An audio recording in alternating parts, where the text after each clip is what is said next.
tous, bienvenue sur The Glove Driver. Vous l'entendez, nous sommes sur un circuit. Aujourd'hui, vous me retrouvez sur le circuit de Dijon-Prenois, en Bourgogne, pour essayer cette voiture. Comme vous l'avez vu dans une des dernières vidéos, si c'est pas le cas, je vous invite vraiment à la regarder avant. Elle apparaîtra en haut à droite de votre écran avec Maxime et sa GT3, c'est la 991 phase 1 Brez Motorsport.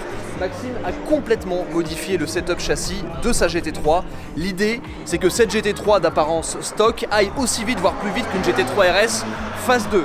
Donc, au niveau de cette voiture, qui est une GT3 991 phase 1, donc avec le flat 6 atmosphérique 3,8 litres de 475 chevaux, pour l'instant, on n'a pas encore touché au moteur, mais tous les trains de suspension sont passés en rotulé, donc c'est beaucoup plus ferme, c'est beaucoup plus assis, la voiture va être beaucoup plus précise. On a pas mal de carrossage à l'avant, pas mal de carrossage à l'arrière, bref, une voiture qui va être encore plus directionnelle, encore plus précise et surtout encore plus rigoureuse qu'une GT3 d'origine. Donc aujourd'hui, sur le circuit de Dijon-Prenois, qui est un circuit que je vais découvrir aujourd'hui, c'est la première fois que je vais rouler dessus. Ah, cette ambiance, quand il y a des voitures comme ça qui passent, c'est trop génial. On a un plateau de voitures absolument magnifique. Cette journée est organisée par 8 Track Days. On remercie énormément pour l'accueil parce que vraiment accueil au top. Il y a énormément de voitures, je vais vous en montrer quelques-unes et après directement sans plus tarder on embarquera dans la GT3 et à la fin de la vidéo on fera un petit débriefing avec Maxime qui roule aussi avec la 991 phase 1 Cup. D'ailleurs on va essayer de rouler en même temps avec Maxime pendant que moi je suis dans la GT3 et lui dans la Cup. On essaiera de se dépasser un petit peu, enfin c'est plutôt lui qui va me dépasser. Donc à la fin de la vidéo on fera un débrief sur ce que Maxime pense du setup et moi aussi ce que je pense du setup. Donc ici on a notre box avec la 991 phase 1 GT3, vous le voyez il y a déjà des bouts de gomme un petit peu partout. Je vous parlais tout à l'heure du carrossage, vous le voyez. On voit les roues qui sont bien rentrées, la voiture est beaucoup plus basse. Donc là, comme je vous le disais, on a tous les trains avant et les trains arrière qui sont rotulés, donc c'est beaucoup plus ferme. On a des nouveaux ressorts, on n'a pas encore touché aux suspensions. Vous voyez, ça c'est la piste, ça, de la gomme partout. Ici on a une belle M3 E46, je vais vous faire un peu le tour des voitures, parce qu'il y a quand même pas mal de choses très sympas. On est venu en groupe, donc ici on a une 997 bien modifiée, un peu prépa club sport que vous connaissez un petit peu. Ici on a une M3 E46, ici on a une magnifique AMG GTC Roadster qui est pour moi un des plus beaux cabriolets qui existent. Celle-ci en plus fait plus de 600 chevaux, donc c'est assez cool. Encore une M3 E46. Là on a un petit gang de GT3, GT3 RS, magnifique GT3 RS, Viper Green, GT3, ah sympa avec les baquets couleur carrosserie. Ici des petites voitures Cup, 308 Cup, Alpine A110S. On le voit là-bas, il y a une GT3 et une 997 Turbo. Alors il y a beaucoup d'habitués qui sont venus aujourd'hui.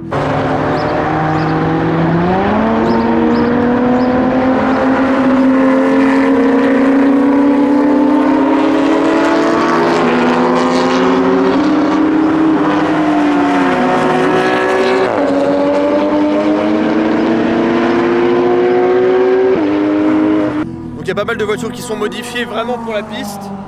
Là on a une GT3 4 litres dans un très beau gris craie je pense. Ici une GT3 RS, Jaguar F-Type, Alpine A110, une autre F-Type. C'est vraiment des opportunités géniales de pouvoir vous amener de plus en plus de contenu piste comme ça. Vraiment j'adore ça, j'adore le pilotage, ça me permet énormément de me perfectionner et d'affiner encore plus la façon dont j'arrive à vous donner le ressenti des voitures lorsque je les essaie. Et vraiment l'ambiance, rien que ce matin, là on est début d'après-midi, rien que ce matin le fait de se lever à 8 h, d'être sur une piste où il y a déjà des moteurs qui grondent, tout le monde parle voiture, tout le monde vient là uniquement pour s'amuser et passer une bonne journée, c'est juste une expérience extraordinaire.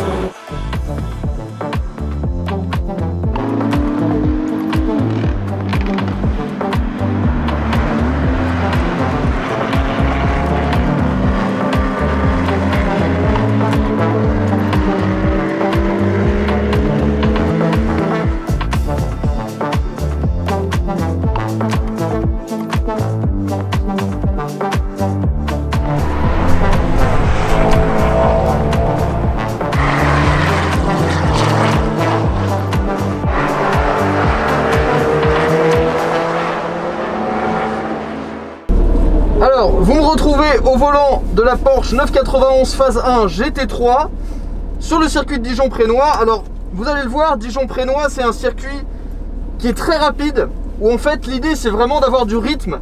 Il n'y a pas de cassure de rythme très importante, c'est que beaucoup de virages qui s'enchaînent. Il faut être très fluide dans le pilotage, donc je vais pas énormément parler, de toute façon je sais même pas si vous pouvez m'entendre. Je vais pas énormément parler pendant les tours, je pense que je commenterai en voix off après. L'idée c'est pas de faire un temps au tour, c'est que mon 10e tour de la journée à peu près, surtout que je découvre la voiture.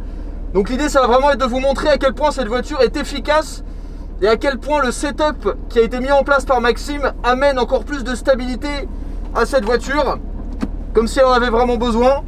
Mais ouais, je pense que ça va vraiment être très sympa. Allez hop, on quitte les stands.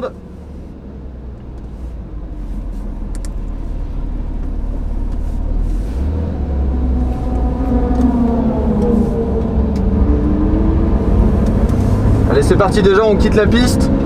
Il y a des Porsche partout, on va arriver sur la grande ligne droite.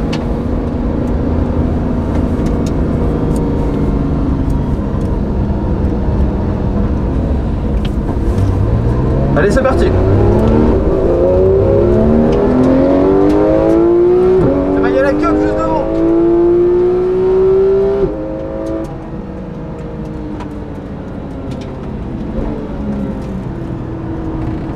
Et on va laisser passer là la Mera Cup et la KTM X-Bauer.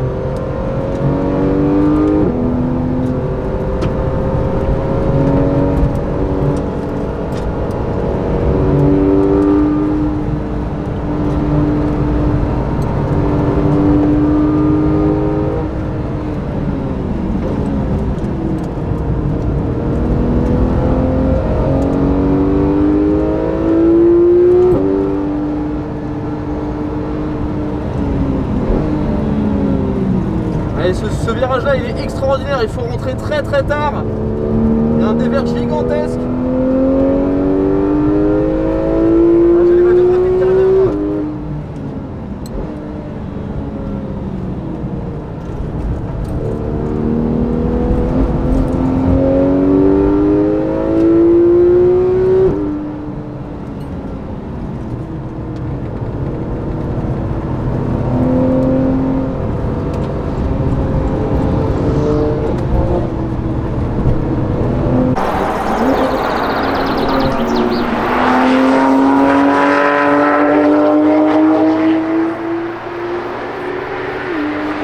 Allez, on se retrouve au volant de la GT3 pour quelques tours commentés. Ça fait quelques tours que je roule.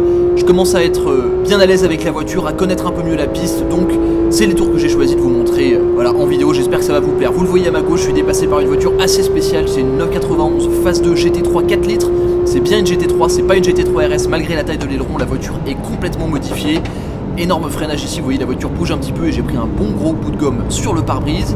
Et en fait je vais essayer de suivre cette voiture, de m'en servir comme lapin parce qu'elle était avec nous au track day du Nürburgring il y a quelques semaines. Et je sais que le propriétaire roule très fort et que sa voiture est ultra modifiée. Il a l'habitude de Dijon-Prénois, donc voilà, je vais essayer de m'améliorer en le suivant. Là on arrive directement sur quelques virages assez rapides, on est en 4ème à plus de 150 km/h, gros frein, on passe en 3ème. Les freins d'ailleurs qui n'ont jamais montré un seul signe de faiblesse durant toute la journée. C'est là vraiment où on voit le savoir-faire Porsche et les freins pour l'instant sont encore complètement d'origine. Les 9000 tours minute.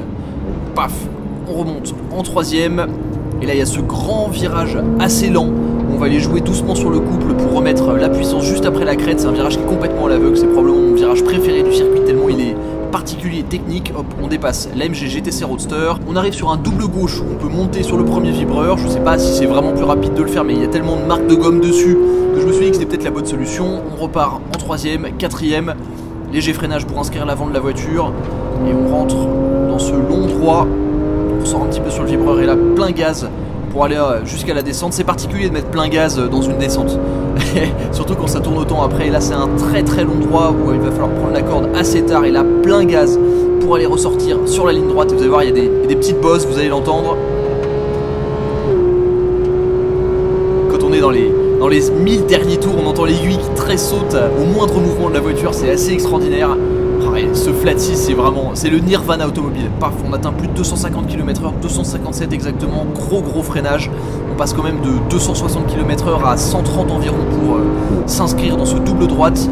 Là vous l'avez entendu, je suis passé de la 3ème à la 4ème à mi-régime tout simplement pour asseoir l'arrière de la voiture parce qu'il y a énormément d'appui et il faudrait pas que voilà, il y ait des faux mouvements. D'ailleurs à propos de faux mouvements, la voiture avec les modifications est tellement stable, on n'a aucun mouvement de caisse parasite. La voiture est complètement assise, on peut remettre la puissance très tôt. C'est vraiment une arme de piste et ça rend la voiture très facile à utiliser. Et lorsqu'il y a des petites dérives, ça m'est arrivé quelques fois sur la piste, hop, comme exactement ici. En fait la voiture est très prévisible, elle est très saine et c'est ça vraiment qu'apportent les modifications. On a une voiture qui est ultra stable. Hop, là, je continue à prendre mon vibreur, je sais pas pourquoi j'avais décidé que c'était une bonne idée. quelque chose de particulier avec la GT3 sur la piste, c'est que comme c'est un moteur atmosphérique, c'est très linéaire et je me suis souvent retrouvé à passer les rapports bien plus tôt qu'aux 9000 tours minute qu'à la zone rouge, parce qu'en fait au bout des 9000 tours minute il n'y a plus grand chose en termes de puissance et donc je l'ai passé souvent à 7 ou 8000, sauf évidemment sur la ligne droite parce que là c'est vraiment le moment où on peut cravacher jusqu'au bout. Oh, et le son, les différences de tonalité lorsqu'on atteint la zone rouge, c'est vraiment extraordinaire.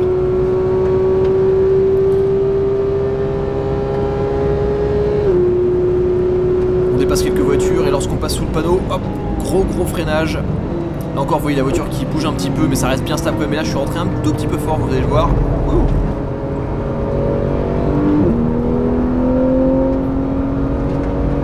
Et là je vais essayer de rattraper la GT3 et une GT3 RS 97 phase 2, boîte manuelle dans un superbe rouge indien. Très rare d'avoir cette couleur sur une GT3 RS 97 phase 2 qui appartient à Max997 RS sur Instagram, vous pouvez les suivre. Pistard chevronné.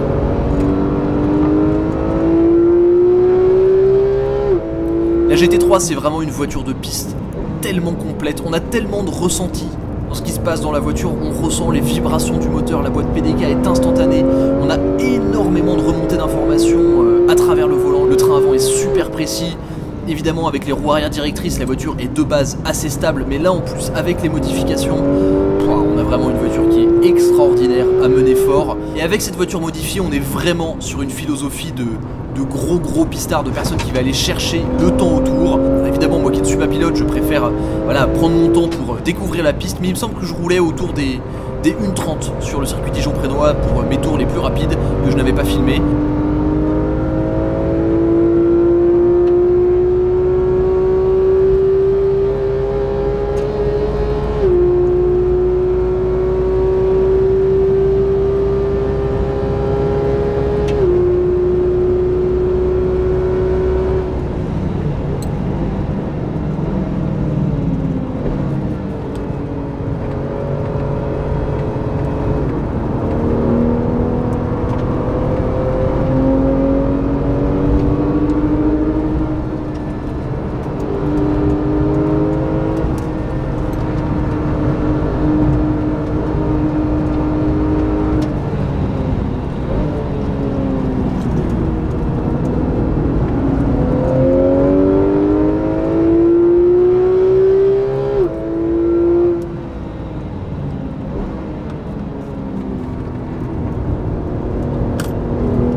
C'est la fin de la journée, on rejoint Maxime, on a derrière nous donc, la Cup, la GT3, on va plus se concentrer sur la GT3 avec laquelle on a pas mal roulé aujourd'hui.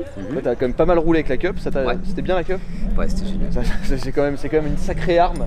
Et pour l'avoir vu 2-3 fois arriver dans mes rétroviseurs, ça fait peur avec les phares jaunes. Ah, franchement, j'adore. Ouais, t'adores? Ah ouais, là je crois qu'on a fait encore 300 bornes. 300 bornes et tu roulais en une combien? 25 à peu près? 25. Une 25, ce qui est honorable quand même. Mais ouais, enfin vraiment pas donner des excuses, c'était génial, même en une 25. C'était super. Bon du coup on va parler un petit peu de la GT3, donc comme on l'a expliqué, la voiture, on a fait un gros setup dessus. T'as roulé un petit peu avec la voiture, comparé à la dernière fois où t'as roulé avec donc au Bugatti si je me trompe pas. C'est ça. Quels sont tes ressentis sur les changements de la voiture? Plus de mouvement de caisse. Plus de mouvement de caisse? Plus de mouvement de caisse, la caisse c'est vraiment... voilà, si vraiment la voiture bouge, c'est qu'on va trop vite et c'est le pilote qui fait l'erreur. Vraiment là, elle se place bien, elle est stable. Toi-même tu l'as essayé, tu vas pouvoir en parler aussi. Mais... Ouais, c'est exactement ce que j'ai ressenti aussi. En fait on a une voiture, limite on se dit que la voiture est tellement bonne, on se demande si c'est la voiture qui fait tout, le pilote. Tellement je suis rentré dedans, j'ai conduit quelques GT3 mais je connaissais pas le circuit, je me suis immédiatement senti très à l'aise. La voiture elle avait zéro mouvement parasite, super stable au freinage, dans les longs appuis, il y en a beaucoup sur circuit. La voiture elle était posée, elle bougeait pas et effectivement comme tu dis, les seuls moments où on sentait un peu des mouvements de caisse et qui étaient là encore très prévisibles, c'est quand il y avait d'un coup un peu trop de frein dans un virage, une mauvaise trajectoire, un peu trop de vibreur. Ce qu'on met à bout là c'est les pneus. Ouais exactement. Donc c'est vrai que là on se dit ouais on pourrait y mettre des slicks et voilà mais c'est pas le but. Là c'est encore on a encore des idées hein. Il reste encore des choses, comme on le disait la dernière fois. Le setup final sur cette... je filme un peu bas. Comme on le disait la dernière fois, le setup final sur cette voiture, ça va être autour des 30 000 € puisqu'on parle de prix. Ouais. En tout cas, toi, ce que ça va te coûter. Là, on est à combien à peu près? On a la moitié, un truc comme ça? Bah là, on a à peu près tout ce qui est bras de suspension, etc. Bon, avec la pause, j'arrondis à 10 000 €. Hein. Ouais. Donc là, on a mis un kit ressort pour justement conserver les amortisseurs d'origine et pas dépenser une fortune tout de suite. Donc c'est bien parce que c'est évolutif. Hein. Bon, 10 000 par 10 000, on va vite arriver à 30. Mais voilà, donc là, c'est 1 000 € le kit de ressort, grosso modo. Ouais. Et là, la voiture, c'est plus la même. Elle est beaucoup plus dure. Ouais, franchement, et puis même, tu vois, genre, j'ai suivi pendant pas mal de temps tous les Suisses là, les Skittles de toutes les GT3 RS de toutes les couleurs. Avec les couleurs. Ouais. Ah ouais, mais elles sont magnifiques, ça fait plaisir de voir des voitures de couleurs comme ça. Et franchement, je sais pas si ils roulaient peu vite ou si c'est moi qui avais des excès de confiance, mais je les suivais bien. Et j'avais pas l'impression qu'il y avait une énorme différence forcément en termes d'aéro. Les RS, ils ont les. Sont-ils stock? Sont-ils stock? Alors déjà non, la plupart étaient pas stock. Mais je crois qu'il y a un moment, j'en ai suivi une verte là, la Viper Green là. Et j'étais derrière. Non, c'est cool, ça fait une voiture avec un budget plus modéré en tout cas, avec justement les petites choses qu'on peut lui apporter et aller aussi vite que les autres voitures parce qu'il n'y a pas de grosse différence. Et aujourd'hui, plus on aborde le 3,8 litres qui fait un petit peu peur à certaines personnes en termes de fiabilité, plus les gens qu'on rencontre sur les circuits me disent c'est le meilleur. Ouais, alors ça c'est vrai, le moteur est extraordinaire sur la piste. C'est propre à chacun, mais voilà, ça chante, ça fait un bruit de folie. Génial, hein. Et ouais, ça fait un petit peu le côté exclusif de la CSL dans finalement l'ancien modèle. Ouais, c'est vrai. Non, franchement j'ai adoré la voiture et j'avais l'impression de rouler dans presque une RS plus quoi. Vraiment en termes de stabilité, châssis, etc. C'était bluffant. Là, on lui met des amortisseurs avec, tout neuf avec machin, truc, des clics et tout dans tous les sens. Et à mon avis, ça fait un avion, un peu d'aéro. Enfin bref, on a des idées.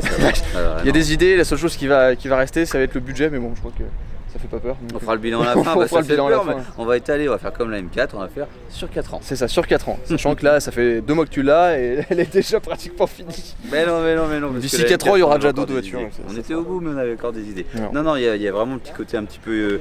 C'est bien, je suis content parce que faire le choix d'acheter un petit peu la GT3 pas chère, on peut se louper, surtout quand on connaît pas la marque. Et maintenant, avec le recul, tout le monde dit bon, bah voilà, c'est une belle voiture, je suis content de l'entendre. Non, mais en tout cas, j'ai adoré l'expérience piste avec cette voiture. C'était génial. Donc, test concluant. On attend la prochaine étape, le prochain track day. Dans 2 semaines, comme ça, au détour voilà. D'une envie. D'une envie aussi. Du coup, merci à vous d'avoir suivi cette vidéo. J'espère que ça vous a plu. Merci Maxime pour l'opportunité, l'expérience, l'opportunité de découvrir la voiture. De ce que tu m'as dit, je me débrouille en piste. C'est bien. Ça va. Donc, ah oui, non, moi j'encourage ça. Je suis très content de m'être autant éclaté avec la voiture. Puis le circuit. Alors, met en confiance aussi parce qu'il y a une espèce de rythme à avoir. C'est pas du gros frein. C'est très coolé. Ouais. Et du coup, c'est assez agréable. En fait, on se sent vite en sécurité sans aller très vite. Mais à partir du moment où on a le bon rythme, les bons freinages, les bonnes trages, c'est vraiment cool. Donc, je me suis éclaté. Merci à toi. Et puis, si vous avez liké la vidéo, évidemment, mettez un pouce bleu. Suivez Brest Motorsport sur Instagram. Et puis, on se retrouve très bientôt pour plus de pistes, plus de Porsche et plus de BM pour changer. Merci à vous. Salut.